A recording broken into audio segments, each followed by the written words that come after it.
ప్రజలారా వినరండి ఈ సత్య సువార్త, సర్వజనులారా కనరండి ప్రభు సత్య సువార్త.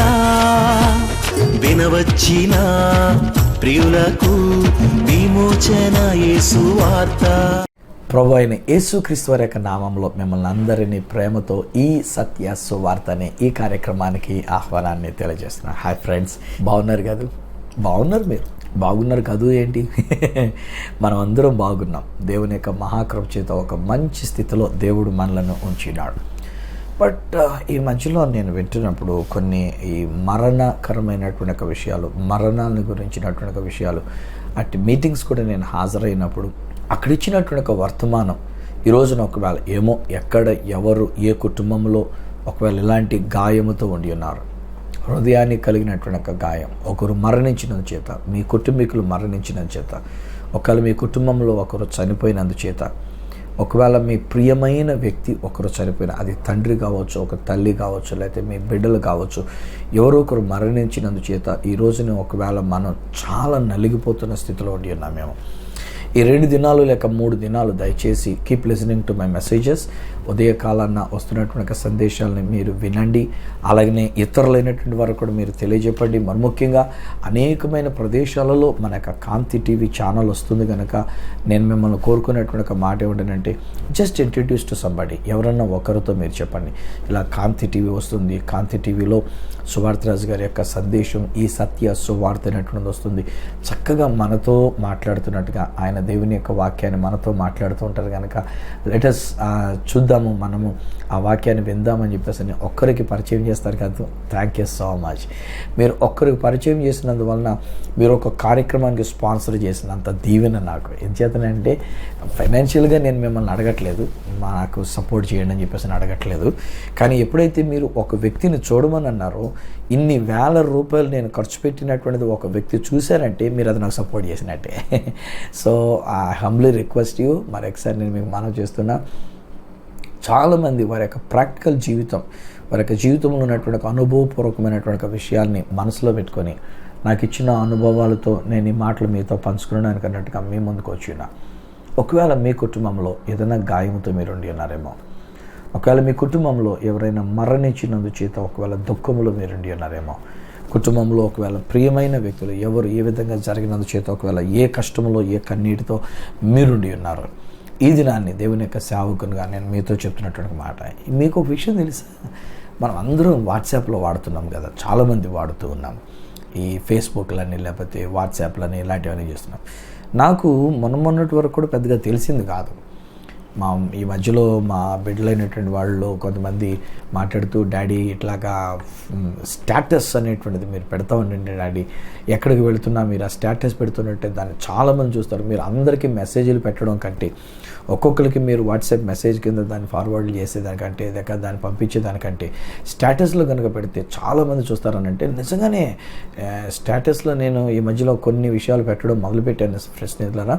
ఏ రోజుకి ఆ రోజు, లేకపోతే వారానికి ఒకసారి, లేకపోతే ఎప్పుడైనా నేను బయటకు వెళ్తున్నప్పుడు ఆ స్టేటస్ అప్గ్రేడింగ్ చేస్తూ నేను పెడుతూ ఉన్నప్పుడు వందల మంది ఆ కార్యక్రమం. It's only there for 24 hours, 24 గంటలు మాత్రమే ఉంటుంది అది. ఈ 24 గంటల్లో కొన్ని వందల మంది నా స్టేటస్ని చూస్తున్నటువంటి వాడు, నేను పెట్టినటువంటి స్టేటస్ చూస్తున్నటువంటి వాడు. సో ఈ దినాన్ని ఒకవేళ మన ఇంటిలో మన కుటుంబంలో ఎవరైనా కనుక ఇట్టి మరణం అనేటువంటి ఒక విషయాన్ని ఎదుర్కొనటం వలన మీ హృదయం గాయమై ఉండి ఉంటే, నేను ఈరోజు నేను చెప్తున్నటువంటి ఒక అంశం ఏంటంటే, వారి స్టేటస్ ఎలా మారిందో ఇది మనం అర్థం చేసుకుందాం. డోంట్ వర్రీ, దేవుని యొక్క వాక్యం అంటుంది, తెస్సలోనికీయులకు రాసిన మొదటి పత్రిక 4వ అధ్యాయం 18వ వచనంలో చెప్పబడినటువంటి మాటలు ఏంటంటే, ఈ మాటల చేత ఒకరినొకడు ఆదరించుకునండి. హే బ్రదర్, నేను మిమ్మల్ని ఆదరించడానికే నేను మీ ముందుకు వచ్చాను. ఈరోజు ఐ డోంట్ నాట్ నో ఎంతమంది ఎక్కడ ఎవరు ఏ రీతిగా ఒకవేళ దుఃఖంలో ఉన్నారో నాకు తెలియదు, కానీ ప్రతి ఒక్కరికి నేను చెప్తున్నానండి, మీ ఆదరణ కొరకే నా ప్రభు నన్ను ఇక్కడ తీసుకొని వచ్చినాడు. ఒకవేళ కొంతమంది కుటుంబాలలో మీకు మరణం అనేటిది జరగలేదు, కానీ ఈ మధ్యలో అలాంటిది ఏం లేదు, కానీ బట్ సమ్వేర్ ఎక్కడో మీరు చాలా గాయముతో మీరు ఉండి ఉన్నారు, హర్ట్ అయినటువంటి ఒక స్థితిలో ఉండి ఉన్నారు. ఎప్పుడూ జరిగినటువంటి ఒక సన్నివేశాన్ని మీరు ఇప్పటికింకా మర్చిపోలేకుండా మీరు ఒకవేళ మీరు బాధలో, కన్నీటిలో, దుఃఖంలో అనేటువంటి రీతిగా మీరు ఉండి ఉన్నారు. ఈరోజు నేను చెప్తున్న ఈ మాటలు మిమ్మల్ని ఆదరించాలని కోరుకుంటున్నాను. మిమ్మల్ని ధైర్యపరచాలని కోరుకుంటా. నేను అందుకే సాధారణంగా నేను వాడే మాటలు ఏంటంటే, మీరు యు ఆర్ నెవర్ ఎలోన్ అంటాను నేను. మీరు ఒంటరిగా ఉన్నవాళ్ళు కారు, మీరు అనారోగ్యంతో ఉన్నవాళ్ళు కారు, మీరు అలాగ నశించిపోయి నరకానికి పోయేటువంటి వారు కారు. దేవుడు మిమ్మల్ని చేసింది స్వర్గం కొరకే చేశాడు కానీ మిమ్మల్ని నరకం కొరకు చేయలేదు. దేవుడు మిమ్మల్ని ఆశీర్వదిస్తున్నాడే కానీ మిమ్మల్ని శపించే దేవుడు కాడు. ఆ దేవుడు మిమ్మల్ని స్వస్థపరిచిన దేవుడే కానీ మిమ్మల్ని రోగగ్రస్తులుగా చేసే దేవుడు కాడు. రోగముతో మిమ్మల్ని మొత్తేటువంటి యొక్క దేవుడు కాడు. నా దేవుడు మంచి దేవుడు. ఈ రోజున కూడా నేను చెప్తున్నా, ఈయన మాటల ద్వారా, నేను పలుకుతున్నటువంటి యొక్క మాటల ద్వారా మన యొక్క స్టేటస్ మారుతుంది అనేటువంటి యొక్క సత్యము ద్వారా దేవుడు మనలను ఆయన ఆదరించువాడై ఉన్నాడు. ఐఎమ్ ఏ హ్యూమన్ బీయింగ్, నేను మనిషిని.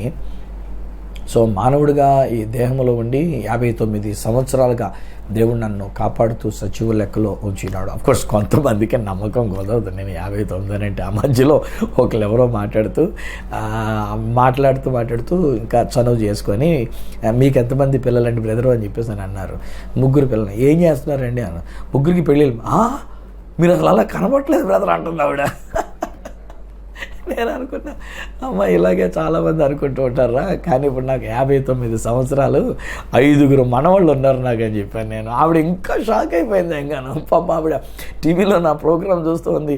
నేనేదో ఒక చిన్న కుర్రోని అన్నట్టుగా అనుకుంది. నాకు 3 బిడ్డలనంటే 3 పిల్లలు చిన్నోళ్ళు అయి ఉంటారని చెప్పేసి అనుకుందంట ఆవిడ. ఇంకా షాక్ అంటే షాక్ అనమాట. ఒక్కొక్క మాట నేను చెప్తున్నంటే షాక్ అయిపోయి, అసలు మీరు అలా కనబడరండి బ్రదర్, మీరేమాత్రం కూడాను, మీరు ఇంత పెద్ద వయసులోకి అసలు కనబడరు, లేకపోతే మీకు 5 మనవరాళ్ళు ఉన్నారనేటువంటిది అసలు మీరు నిజం చెప్తున్నారా అని చెప్పేసి మళ్ళీ రెచ్చగొట్టి మరీ అడుగుతూ వచ్చింది ఆ సిస్టర్ గారు. ఈరోజు నా ప్రియ స్నేహితులు, ఒకవేళ కొంతమందికి మనకి ఏదో పర్సనాలిటీగా మనం ఇట్లా ఉండి ఉండవచ్చునేమో, కానీ బహుశా కొంతమంది ఒక ఒంటరితనంతోనూ, దిగులుతోనూ, బలహీనతతోనూ, నీరసంతోనూ, హృదయ గాయముతోనూ, ఏదో మొత్తానికి ఇట్స్ డిస్టర్బింగ్ యూ, మిమ్మల్ని డిస్టర్బ్ చేస్తున్నట్టు. But let me tell you, నేనున్నది మిమ్మల్ని ఆదరించడానికే, నేనున్నది మిమ్మల్ని పలకరించడానికే. ఫ్రెండ్స్, ఒక్కోసారి అందుకే కొంతమంది నాకు ఫోన్ చేసి మాట్లాడుతున్నప్పుడు కూడా వాళ్ళు అంటూ ఉంటారు కదా, అయ్యా మీరు మాట్లాడుతుంటే మాకు ఏదో ఆదరణగా ఉంటుందని అంటారు.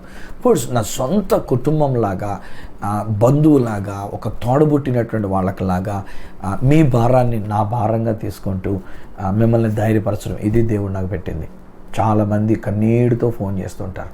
వారికి ఉన్న కష్టాన్ని బట్టి, వారికి ఉన్న బలహీనతను బట్టి, వారికి ఉన్న పరిస్థితిని బట్టి, వారికి కలిగిన గాయాన్ని బట్టి ఏడుస్తూ ప్రార్థిస్తుంటారు. చాలామంది అనమాట. నేను మాట్లాడడం మొదలు పెడితే వాళ్ళ కన్నీటిలోకి వెళ్ళిపోతూ ఉంటారు. నేను వాళ్ళని నచ్చ చెప్తూ, వాళ్ళని ప్రేమతో పలకరిస్తూ, వద్దమ్మా సిస్టర్ గారు, వద్దురా, నువ్వు అట్లా ఏడవకూడదమ్మా, బ్రదర్ ఏంటి బ్రదర్ మీరు అట్లా ఏడుస్తుంటారు, మీరు అలా కన్నీరు పెట్టదు బ్రదర్ అని ఇలా నేను మాట్లాడుతుంటే, నేను మాట్లాడిన 2-3 నిమిషాల్లోనే వాళ్ళు చివరికి ఆ దుఃఖమంతా తొలగిపోయి వాళ్ళు మళ్ళీ నవ్వగలిగినటువంటి స్థితిగా. ఈరోజు నేను చెప్తున్నా, ఈ సత్య సువార్త మిమ్మల్ని ఆదరించడానికి. ఏంటి మిమ్మల్ని ఆదరించగలిగినటువంటిది? ఇది నేను చెప్తాను. ఈ దేహంలో ఉన్నంత వరకు ఈ దేహము నలిగిపోయేటువంటిది, ఈ దేహం ముడతలు పడేటువంటిది. ఒకవేళ నాకు చర్మం ముడతలు పడినట్టుగా మరి నా వయసు ఒకవేళ నా ముఖంలో కనబట్టలేదని మీకు అనిపిస్తూ ఉన్నా, తప్పకుండా వయసు పైకి వస్తుంది కదా, వయసు పెరుగుతుంది కదా. సో న్యాచురల్లీ అలాంటి డిఫరెన్స్ అనేటువంటిది ఏదో దేవుని కృపావరం కనుక, ఏదో చిన్న పర్సనాలిటీ లాగా ఇలా ఉన్నాను కనుక మీరు ఏదో నన్ను చిన్నోడిని అని చెప్పేసి అనుకున్నారు, కానీ న్యాచురల్లీ మనకు ఉండేటువంటి యొక్క పరిస్థితులు కనబడుతూ ఉంటాయి.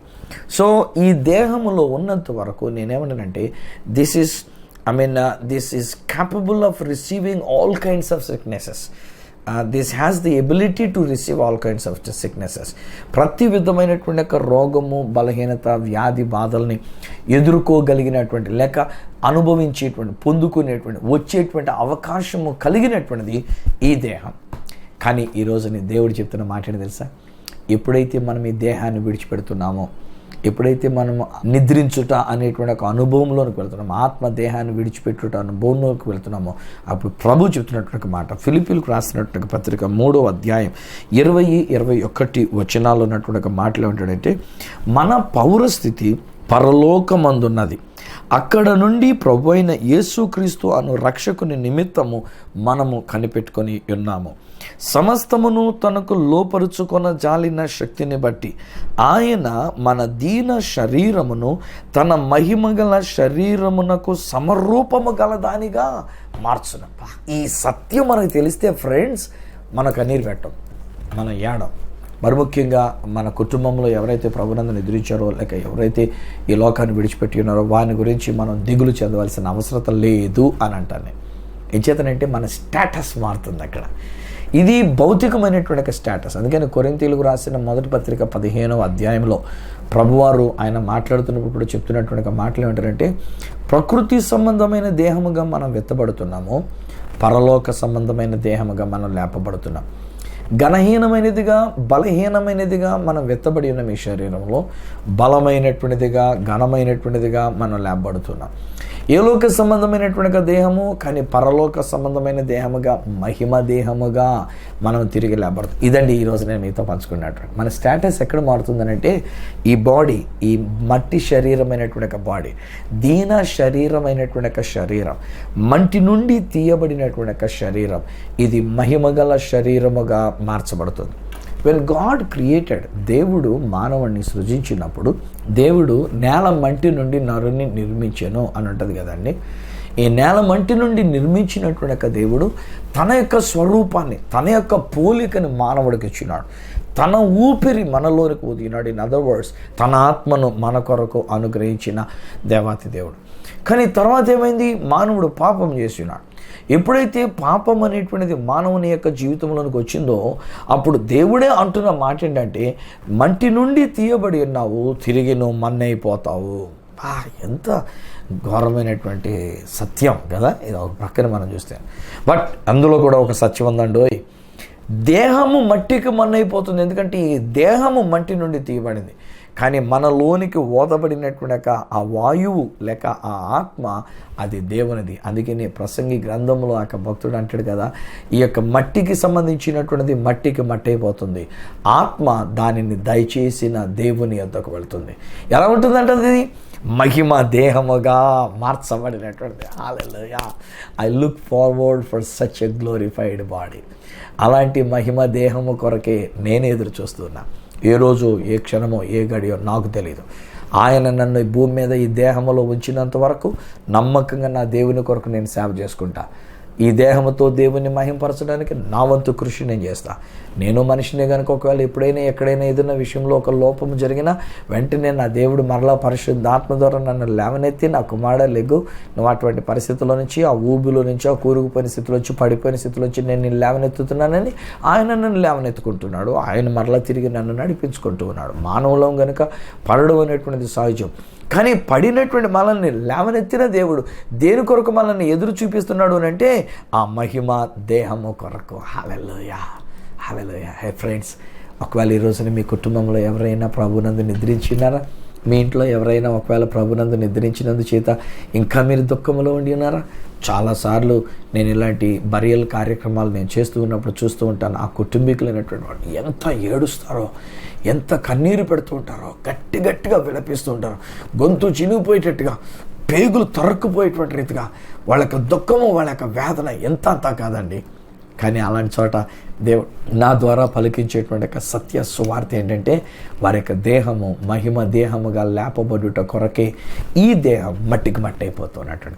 ఈ యొక్క భూ సంబంధమైనటువంటి దేహము మట్టికి మట్టిగా మేము వాళ్ళని అప్పగిస్తాం. దుమ్ముకు దుమ్ముగా, ధూళికి ధూళిగా, బూడిదకు బూడిదిగా అన్నట్టుగా మేము 3 సార్లు అక్కడ మట్టి వేసి మేము మట్టికి అప్పగించేస్తాం. అది దేహం మాత్రమే. కానీ జరుగుతున్న విషయం ఏంటి తెలుసండి? ప్రభు రాకడ జరిగినప్పుడు, యేసు ప్రభు వారి యొక్క 2వ రాకడలో జరిగేటువంటి ఒక విషయం ఏంటంటే, ఎవరైతే క్రీస్తునందు నిద్రించిన వారై ఉంటారో, ప్రభువునందు నిద్రించిన వారై ఉంటారో, వారి ఆత్మలను యేసు వెంట పెట్టుకొని వచ్చినప్పుడు ఆ ఆత్మ ఎక్కడ, ఆ ఆత్మ యొక్క దేహం అనేటువంటిది మట్టికి మట్టిగా చేయబడిందో ఆ మట్టిలోనికి వెళ్ళి ఆ మట్టి ప్లస్ ఈ ఆత్మ కలిసి మహిమ దేహముగా తిరిగి లేవనెత్తబడుతున్నారు. అందుకని మనం మాదిరిగా చూడాలంటే అదే కొరింథీయులకు రాసినటువంటి మొదటి పత్రిక 15వ అధ్యాయంలో అంటాడు, ఇప్పుడు పునరుత్థానమైనటువంటి వారిలో ప్రథమ ఫలము యేసుక్రీస్తే. ఆ యేసుక్రీస్తును బట్టి పునరుత్థాన దేహం అనేటువంటిది ఎలా ఉంటుందో, మహిమ గల దేహం అనేటువంటిది ఎలా ఉంటుందో మనం అర్థం చేసుకోవాలి. నేను దాదాపు 37 సార్లు ఇజ్రాయెల్ దేశానికి వెళ్ళొచ్చాను. యెరూషలేమునకు వెళ్ళినప్పుడు ఆయన నుండినటువంటి సమాధి దగ్గరికి తీసుకొని వెళ్తూ ఉంటాం. అక్కడ బ్రిటిష్ వాళ్ళు ఉంటారు, ప్లస్ మేము దానిని వివరిస్తూ ఉంటాము. అక్కడ చెప్పేటువంటి ఒక మాట ఏంటంటే, ఎక్కడే సమాధి చేయబడ్డారు, లేకపోతే ఇంకొక చోట ఉన్నది కనుక అక్కడే సమాధి చేయబడి ఉన్నారు. ఒకటి మాత్రం సత్యం, యేసు సమాధి చేయబడి ఉన్నారు. కానీ ఇంకొక అద్భుతమైన సత్యం ఏంటంటే, ఆయన ఇక్కడ లేడు, ఇక్కడ లేడు, అక్కడ లేడు, ఆయన సమాధిలో అన్నట్టుగా లేడు. మరి ఎక్కడున్నాడు ఆయన? ఆయన సజీవుడుగా ఆయన మన హృదయములలో నివసిస్తున్నాడని చెప్పి మేము దేవునికి ఎంత స్తుతి చెల్లిస్తాం. లోపలికి వెళ్ళినప్పుడు చెప్తాను మా వాళ్ళందరూ కూడా, నాయనా లోపలికి వెళ్ళి ఏడవకండ్రా బాబు, యేసుప్రభుడని చచ్చిపోయిన దగ్గరికి వచ్చి మనం ఏడుస్తున్నట్టుగా ఏడవకండి. ఎందుకంటే యేసు చచ్చిపోయి ఉండిపోలేదు, అక్కడే ఆయన తిరిగి లేచినాడు. 3వ దినాన్ని పెందలకడనే కొందరు స్త్రీలైనటువంటి వారు అక్కడికి వచ్చేసరికి వాళ్ళు మాట్లాడుకుంటూ ఉన్నారు, అయ్యో మనం వెళుతున్నాము, ఆ రాయి మన కొరకు ఎవరు దొరిలిస్తారా అని చెప్పేసి ఆయన కలవరపడుతూ వెళుతూ ఉంటారు. తీరా అక్కడికి వెళ్ళేసరికి రాయి దొరిలించబడింది, లోపల దేహం కనబడలే. పరిగెత్తుకుంటూ వాళ్ళు వచ్చి మళ్ళీ పేతురు యోహానులైనటువంటి వారితో చెప్తే వీళ్ళు పరిగెత్తుకుంటూ వెళ్తారు. వీళ్ళు లోపలికి వెళ్ళి చూచిన తర్వాత, లోపలికి కూడా వెళ్ళి ఆ తొంగి లోపలికి వెళ్ళి చూచిన తర్వాత అక్కడ దేహం. అది 3వ రోజు. ఆయన ఒకవేళ శుక్రవారం నాడు కనుక సిలువేయబడి అంటే శుక్రవారం సాయంకాలం ఒక రోజు అయిపోయింది, తర్వాత శనివారం అంతా ఒక రోజు అయిపోయింది, ఆదివారం నాడు తెల్లవారుజామున అనగా శనివారం సాయంకాలం 6 గంటల నుంచి వాళ్ళు 3వ దినంలోనికి వెళ్ళి ఉన్నారు. ఆ 3వ దినంలో అనగా ఆదివారం నాడు పెద్దల కండ వీళ్ళు వెళ్ళేసరికి అప్పటికే లేచాడు ఆయన. ఈ 3 రోజుల్లోకి దేహం లేకుండా ఏమైపోయింది? ఇక్కడే మనం అర్థం చేసుకోవాలి. యేసు అనేటువంటి మరియమ్మ గర్భములో తయారు చేయబడినటువంటి ఆ యొక్క రూపం, ఆ యొక్క ఆకారం, ఆ యొక్క మంటి దేహం, దానిలో పరిశుద్ధాత్ముని కలిగినటువంటి యొక్క ప్రభువైన యేసుక్రీస్తు వారు శిలువ మ్రాను మీద ఆ యొక్క దేహములో నలగొట్టబడినటువంటి వారై చనిపోయి సమాధి చేయబడిన తర్వాత తిరిగి లేచినప్పుడు ఆ ఆత్మ, తాను అప్పగించినటువంటి ఒక ఆత్మ తిరిగి ఆయన లోనికి వచ్చినప్పుడు, అక్కడికి వచ్చినప్పుడు అదే దేహము ఇప్పుడు మహిమ దేహముగా ఆయన తిరిగి లేచినాడు. హల్లెలూయా! అదండి మహిమ దేహం అంటేను. ఇక్కడ ఇంకొక విషయం కూడా మనం అర్థం చేసుకుందాం. మహిమ దేహంలో ఉండేటువంటి ఒక గొప్ప సంగతి ఏంటంటే, చాలామంది అనుకుంటారు కదా, ఆ దేవదూత వచ్చి ఆ రాయిని దొర్లించిన తర్వాత అప్పుడు యేసు ప్రభు ఎలా బయటకు వచ్చారనుకుంటారు. I don't think so. ఎందుకంటే అక్కడ రాయి దొర్లించబడవలసిన అవసరం లేదు. యేసు ప్రభు సిలువలో చనిపోయినప్పుడు సమాధులు తెరవబడి నిద్రించిన వారు అనేక మంది లేచారు. ఆ తర్వాత మళ్ళీ చచ్చిపోయారు. ఎందుకంటే వాళ్ళు లేవడానికి తెరవబడితేనే కానీ వాళ్ళు బయటికి రాలేరు. కానీ మహిమ దేహముతో ఉన్నప్పుడు సమాధులు తెరవబడవలసిన అవసరం లేదు. దాని మీద ఒకవేళ సిమెంట్తో కట్టించేశారో, మట్టితో పూడ్చేశారో, లేక ఏ విధంగా పూడ్చారో సమాధిగానే ఉంటున్నది. లోపల ఉన్నటువంటి మహిమ దేహముతో, అనగా ఆత్మ, ఈ దేహము, ఈ మట్టి కలిసినటువంటిది మహిమ దేహముగా తిరిగి లేచినప్పుడు ఆ రాయిలో నుంచి వచ్చేగాడు ఆయన. వచ్చిన తర్వాత ఈ స్త్రీలు అక్కడికి వచ్చేసరికి లోపలికి వెళ్ళి చూడబోతే అక్కడ ఆయన దేహం లేదనేటువంటి సత్యం వీరికి తెలియబడినట్లుగా అప్పుడు దేవదూత వచ్చి ఆ రాయిని దొర్లించి అక్కడ కూర్చున్నారు అనేటువంటి రీతిగా అది చెప్తూ ఉంటారు. కనుక నా ప్రియ స్నేహితులారా, మహిమ దేహంలో ఈ గోడలు కానీ, లేక మట్టి కానీ, రాళ్ళు కానీ, లేక నాపరాళ్ళు కానీ, సలవరాళ్ళు కానీ, ఇవి ఏమి కూడా అడ్డు రావండి. డోంట్ వర్రీ, మనం మహిమ దేహంతో మనం తిరిగి లేకపోతున్నాం. అలాగే యేసుక్రీస్తు ప్రభువుని గురించి మరి ఒక మాట కూడా నేను చదువుకుంటున్నది. యోహాను సువార్తలో రాయబడినటువంటి మాటలు ఏంటంటే, ఒకరోజు నేను శిష్యులు అనేటువంటి వారు అందరూ కలిసి ఒక గది లోపల కూర్చుని లోపల బోల్ట్ పెట్టుకొని వాళ్ళు లోపలే ఉండి వాళ్ళు వణికిపోతూ ఉన్నారంట, భయపడిపోతూ ఉన్నారంట. అప్పుడు బైబిల్లో రాయబడిన మాట ఏంటంటే, యేసు వారి మధ్యకు వచ్చి నిలిచెను. అరే, తలుపు కొట్టాడా? తలుపు కొట్టినట్టు లేదు అక్కడ. తలుపు తీసారా వీళ్ళు ఏమన్నా? లేదు అక్కడ. వాస్తవాన్ని చెప్పాలంటే తలుపు లోపల గడి వేసుకున్నారు వీళ్ళందరూ కలిసి ఆ గది లోపల ఉండి ఉన్నారు. సో ఆ చెక్క తలుపులు ఆయనకు అడ్డు రాలేదు, ఆ గోడలు ఆయనకు అడ్డు రాలేదు, లేదా ఆయన యొక్క మహిమ దేహానికి ఈ భూమి ఏ విధమైనటువంటి ఆటంకం అడ్డుగా ఉండినటువంటిది కాదు. ఇంకో మాటకి చెప్పాలంటే యేసుప్రభు నిలబడడానికి ఈ భూమి ఉండవలసిన అవసరం కూడా లేదంటాను నేను. ఈ భూమి లోపల నుంచి ఆయన బయటికి రాగలిగినప్పుడు ఒక నిలబడితే కూడా కిందకి వెళ్ళిపోవాలంటే వెళ్ళిపోగలడు ఆయన. కనుక ఆ మహిమ దేహం యొక్క ప్రాముఖ్యత మనం అర్థం చేసుకుంటే సూపర్ అండి బాబు. అయ్యి బాబాయ్, నిజంగా అలాంటి మహిమ దేహం అండి, అది మనం కలిగి ఉండాలి. దాని కొరకు మనం ఎదురు చూడవలసిన వారమే ఉంటున్నాం. మూడవదిగా యేసు ప్రభు గారి యొక్క విషయంలోనే మనం ఆలోచన చేస్తుంటే, 2 వ్యక్తులు ఎంఐకి వెళుతుంటే ఈయన కూడా ఒక మనిషిలాగా వెళ్ళారు. ఒక మనిషిలాగానే వాళ్ళు కూడా మాట్లాడారు. ఏంటి నీకు తెలీదా ఈ సంగతి? యెరూషలేములో ఇంత ఇలా జరిగి అందరూ కూడా ఇలా చెప్పుకుంటుంటే, నువ్వు ఒక్కడివే యెరూషలేము నుండి నీకు తెలియనట్టుగా ఉన్నావు, బల్లెటుడివయ్యా, ఎంత అమాయకుడు నువ్వు అన్నట్టుగా మాట్లాడారు వాళ్ళు ఈ యేసు ప్రభు గారితోనే. ఆయన వారితో కూడా నడిచి వెళ్తున్నాడండి. ఆ తర్వాత ఆయన వారిని గద్దించాడు.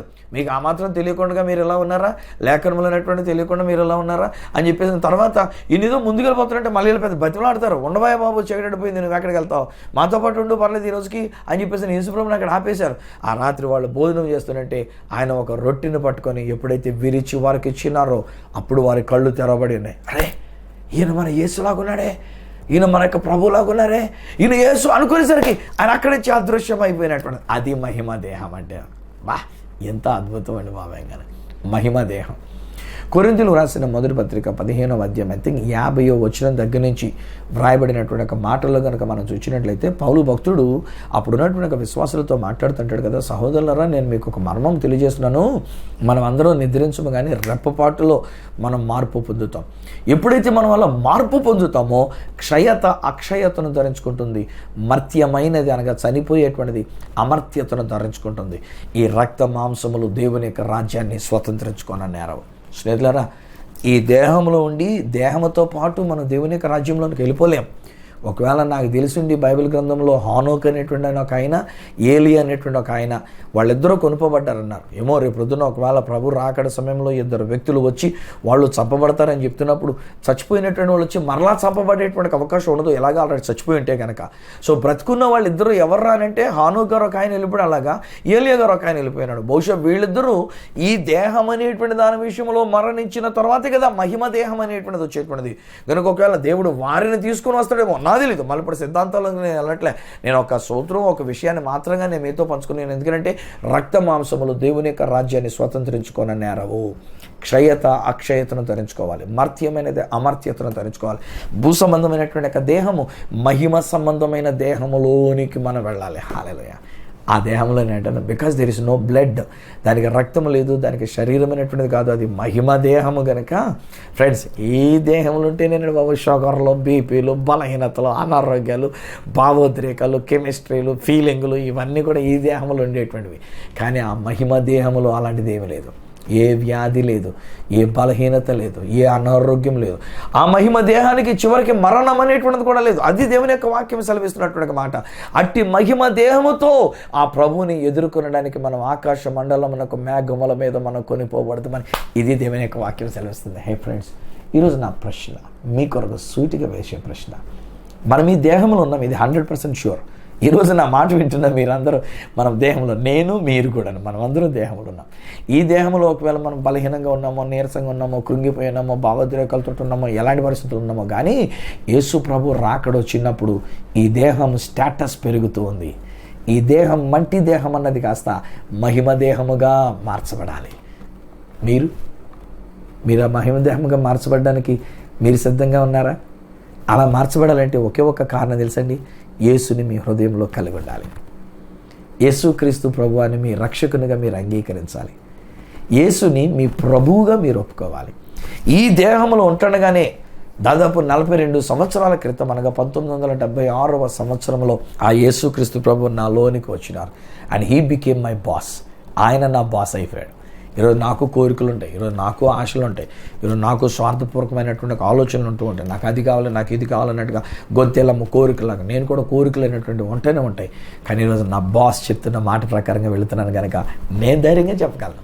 ఆ ప్రభు రాకడ ఒకవేళ ఈ రోజు కనుక వచ్చినట్లయితే ఆయన నన్ను మహిమ దేహంలోనికి మార్చి ఆయన తన యొద్దకు తీసుకుని వెళ్ళడానికి అట్టి కృప నాకు ఇచ్చారని చెప్పి, నా మంచితనం కాదు, నా పరిశుద్ధత కాదు, నా గొప్పతనం కాదు, నేను చేసిన కార్యాలు కాదు. ఈరోజు నేను చెప్పగలిగినటువంటి మాట ఏంటి, ఆయన కృప, ఆయన ప్రేమ ఈ మంటి దేహమైన స్వార్థ దేహాన్ని మహిమ దేహముగా మార్చి ఆయన ఎదుర్కొనేటువంటి భాగ్యం. అదే తెస్సలోనికీయులకు రాసిన పత్రికలో అంటాడు, రే బాబు అర్థం చేసుకోండి రా, ఎవరైతే క్రీస్తునందు నిద్రించిన వారు అంటారో వారు మొదట లేతురు, వారితో కూడా సజీవులమై నిలిచిండినటువంటి మనము కూడా ఏకముగా కూడి ప్రభువుని ఎదుర్కొనుటకు ఆకాశ మండలమునకు మేఘముల మీద మనం కొనుపబడింది. ఎలాగా?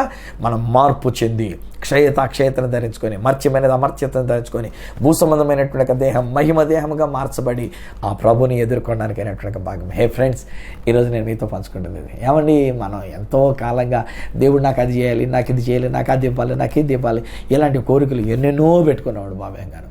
కానీ ఈరోజు నేను చెప్తున్న మాట ఏంటంటే, వస్తానని చెప్పిన యేసయ్య రాకడ అతి సమీపించేసింది. యేసు త్వరగా వచ్చేస్తున్నారు.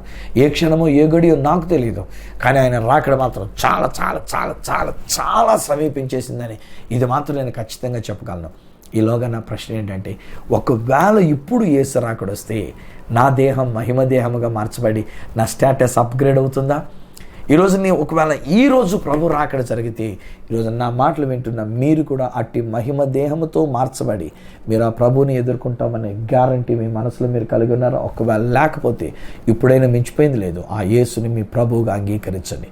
ఆ యేసుని మీ రక్షకునిగా అంగీకరించండి. ఆ యేసు క్రీస్తు ప్రభువాన్ని మీ హృదయంలోనికి రమ్మని మీరు పిలవండి. మీరు పిలవకముందే రావడానికి ఆయన సంసిద్ధంగా ఉన్నాడు. మీరు అడగకముందే మీ కొరకు ప్రాణం పెట్టేశాడు ఆయన. మీరు అడగకముందే మీ కొరకు తన రక్తాన్ని కార్చినాడు. ఆయన మన యొక్క దేహాన్ని మహిమ దేహముగా మార్చడానికి ఆయన చేయవలసిన కార్యాన్ని చేసేసాడు. ఆయన ఆల్రెడీ చేసేసాడు ఆయన. ఈరోజు only thing is that we need to believe it. అంతే, మనం నమ్మటం మాత్రమే మనం చేయగలిగింది. ఎప్పుడైతే మనం నమ్ముతామో స్నేహితులారా, ఆ దేవాతి దేవుడు ఆయన నా దేహాన్ని, మీ దేహాన్ని, మన దేహాన్ని, ఎవరైతే మన ప్రియులు మన కుటుంబంలో ప్రభునందు నిద్రించారో వారి యొక్క దేహం యొక్క స్టేటస్ని మామూలు మంటి దేహంలో నుండి పైడిపోయే క్షయమైనటువంటి ఒక దేహంలో నుండి అక్షయమైనటువంటి మహిమ గల దేహముగా ఆయన మార్చబోతూ ఉన్నాడు. ఆయన రాకడలో మనం మహిమ దేహములతో ఆ ప్రభువుని మనం ఎదుర్కోబోతున్నాం. తండ్రి, నీకు వందనాలు, నీకు స్తోత్రాలు.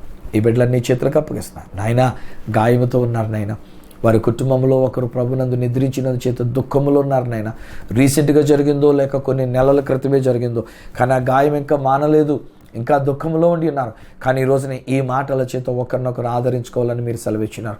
అట్టి ఆదరణ మాటలుగా నేను చెప్తున్నాను నాయనా. మా స్టేటస్ మొదట మా దేహంలో నువ్వు మార్పును అనుగ్రహించినావు. ఎంతవరకు మేము మంటి దేహంలో మేము ఉండి ఉన్నాం. ఎప్పుడైతే మరణం అనే మార్గము గుండా వెళుతున్నామో ఈ మట్టి దేహం మట్టికి మట్టి అయిపోయినప్పటికీ నీ రాకడ జరిగినప్పుడు ఆత్మలు మీరు కూడబెట్టుకొని వస్తున్నారు నాయన. ఆ ఆత్మ ఎక్కడైతే మట్టికి మట్టిగా చేయబడిందో అక్కడ మట్టిలోనికి వెళ్ళి ఆ మన్ను అలాగే ఆత్మ కలిసి మహిమ దేహముగా మేము లేచి నీతో సదాకాలం ఉండడానికి అద్భుతమైన అనుభవం నైనా. ఆకారం అయితే కనబడుతుంది, కానీ అది మహిమ దేహంనైనా, రక్తము మాంసము లేనటువంటి ఒక మహిమ దేహంనైనా, ఏ గోడలు ఏ తలుపులు మాకు అడ్డు రాని మహిమ దేహంనైనా. ఆ మహిమ దేహంలో మేము తినాల్సిన అవసరం లేదు. ఆ మహిమ దేహంలో మేము రక్తబంధాలు అనేటువంటివి లేవునైనా. ఆ మహిమ దేహంలో నీ దగ్గరికి వచ్చి నీతో సదాకాలం ఉండుట. మీరు ఎటువంటి మహిమ దేహంతో ఉన్నారో ప్రభువైన యేసయ్య, అలాంటి మహిమ దేహాన్ని మేము కలిగిన వారమయ్యండి. ఆ తండ్రి అయిన దేవుని స్తుతించి ఆరాధించినట్లుగా అట్టి మహిమ దేహం అనే మరొక నూతన స్టేటస్ మాకు ఇస్తున్నందుకు నీకు వందనాలు. యేసు నామములో ఈ కుటుంబాన్ని నేను దీవిస్తున్నా. నీ రక్షణ వీరి మీద నేను ప్రకటిస్తున్నా నాన్న. నీ యొక్క కృప వీరి మీద నేను విడుదల చేస్తున్నా. నీ ప్రేమ వీరికి నేను విడుదల చేస్తున్నా. ఇది నాన్న మా ప్రభువా, నీ మాట చొప్పున నీ రక్షణ భాగ్యం మీరు కలిగి ఉన్నారు కనుక ఏ క్షణం నీ రాకడ జరిగినా, ఏ క్షణం మా ఆత్మ ఈ దేహాన్ని విడిచిపెట్టినా ఆ మహిమ దేహంలోనికి మేము మార్చబడుతున్నామని, ఆ నూతన స్టేటస్ మీరు మాకు ఇస్తున్నారని మేము తెలుసుకొని నిన్ను స్తుతిస్తున్నాం, నిన్ను గణపరుస్తున్నాం. అట్టి దీవెని వీరికి నేను ప్రకటిస్తున్నాం. ఒకవేళ ఎవరైతే వీరి కుటుంబీకులైనటువంటి వారు ముందుగా నీ లోకాన్ని విడిచిపెట్టి వెళ్ళి ఉన్నారో వారి విషయంలో కూడా ఈ మాటల చేత వారు ఆదరణ పొందుకోవాలి. ఈ మాటల చేత వారు ధైర్యం తెచ్చుకోవాలి. ఎస్, మా ప్రియులైనటువంటి వారు, మా కుటుంబీకులైనటువంటి వారు మహిమ దేహంలోనికి మార్చబడడానికి వెళ్ళారని తెలుసుకొని వారు ధైర్యం తెచ్చుకున్నట్లుగా, వారు కన్నీరు తుడబడినట్లుగా యేసు నామములో నేను క్లెయిమ్ చేస్తూ ఈ బిడ్డలని ఈ కుటుంబాన్ని దీవిస్తూ ప్రార్థించి పొంది ఉన్నాము తండ్రి. ఆమేన్. తండ్రి, కుమార, పరిశుద్ధాత్మలను దేవదేవుని దీవెన ఆశీర్వాదం ఆయన బిడ్డలుగా మీకును మీ కుటుంబములకును నిత్యము తోడయండి, మిమ్మల్ని మహిమలోనికి నడిపించును గాక. ఆమేన్, ఆమేన్. స్నేహితులారా, దేవుని యొక్క మహిమ మీ జీవితం మీదకి వచ్చినది. ఆయన యొక్క మహిమ దేహంలోనికి మన ప్రియులు మార్చబడుతున్నారు. ప్రభు రాకడ వచ్చినప్పుడు మనం కూడా మహిమ దేహంలోనికి మార్చబడి ఆ ప్రభుని మహిమ మేఘములో కలుసుకునే భాగ్యం మనం కలిగి ఉంటున్నాం. ఈ విషయంలో ఒకవేళ ఇంకా మీరు ఏదైనా తెలుసుకోవాలని ఆశపడుతున్నట్లయితే, ఇంత విలువైనటువంటి ఒక సత్యాల్ని, విలువైనటువంటి ఒక విషయాల్ని ఇంకా విశదంగా మీరు తెలుసుకోవాలని ఆశపడినట్లయితే ఒక ఉత్తరం ద్వారా కానీ, ఒక SMS ద్వారా కానీ, ఒక వాట్సాప్ మెసేజ్ ద్వారా కానీ మీరు నాకు తెలియజేయాల్సిందిగా మనం చేస్తున్నాం. మా అడ్రస్ ఈ సత్య సువార్త, సామర్లకోట 533440, తూర్పుగోదావరి జిల్లా, ఆంధ్రప్రదేశ్. అడ్రస్ మరొకసారి చెప్తూ ఉన్నా, ఈ సత్య సువార్త, సామర్లకోట్ 533440, ఈస్ట్ గోదావరి డిస్ట్రిక్ట్, ఆంధ్రప్రదేశ్. ఒకవేళ నాతో మీరు మాట్లాడాలని కోరుకున్నట్లయితే నా ఫోన్ నెంబర్స్ 9848110907, 9440040992, 88855276662. ఒకరు నాకు ఈమెయిల్ చేయాలనుకున్నట్లయితే నా ఈమెయిల్ ఐడి ఈ సత్య సువార్త @gmail.com. మళ్ళీ రేపటి దినాన్ని ఈ సత్య సువార్త కార్యక్రమంలో మిమ్మల్ని కలుసుకునేటంత వరకు మన ఈ దేహాన్ని మహిమ దేహముగా మార్చి ఆ ప్రభు అయిన యేసయ్య చేతులకే మిమ్మల్ని అప్పగిస్తూ మీ దగ్గర సెలవు తీసుకుంటున్న మీ ప్రియ సహోదరుడు ఈ సత్య సువార్త రాజు.